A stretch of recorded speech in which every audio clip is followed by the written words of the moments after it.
नया साल में नया माल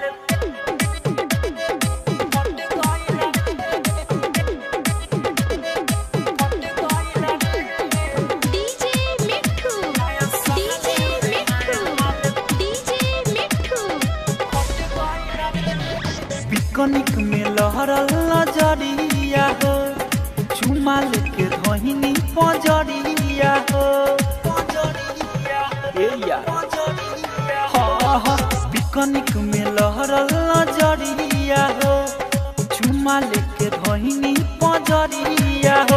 हैप्पी न्यू ईयर बोले जब सट गइल रे, हैप्पी न्यू ईयर बोले जब सट गइल रे। नया साल में नया माल पट गइल रे, नया साल में नया माल पट गइल रे। डीजे मिठू नया साल में नया माल राजा पटसोनी पट गइल रे, पट गइल रे।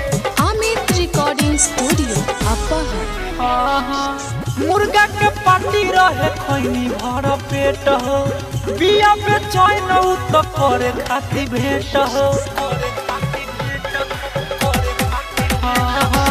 मुर्गा के पार्टी रहे खैनी भर पेट हो, बिया पे चैन तो करे खाती भेंट। देख के ग्रीटिंग कार्ड हमारा के हंस गइल रे, देख के ग्रीटिंग कार्ड हमारा के हंस गइल रे। नया साल में नया माल पट गइल रे, नया साल में नया माल पट गइल रे। नया साल में नया माल पट गइल रे, पट गइल रे।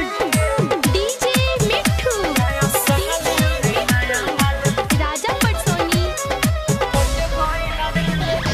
सुबोध शर्मिला हो गइल प्यार हो, अमित तिवारी नहीं होता इंतजार हो।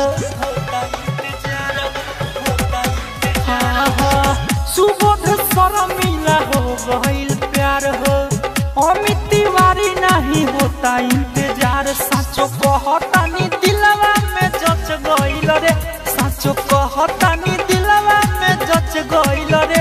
नया साल में नया माल पट गइल रे, नया साल में नया माल पट गइल रे। पिकनिक में लहरल नजरिया हो, चुमा लेके धोहिनी पजरिया हो। हैप्पी न्यू ईयर बोले जब सट गइल रे, हैप्पी न्यू ईयर बोले जब सट गइल रे।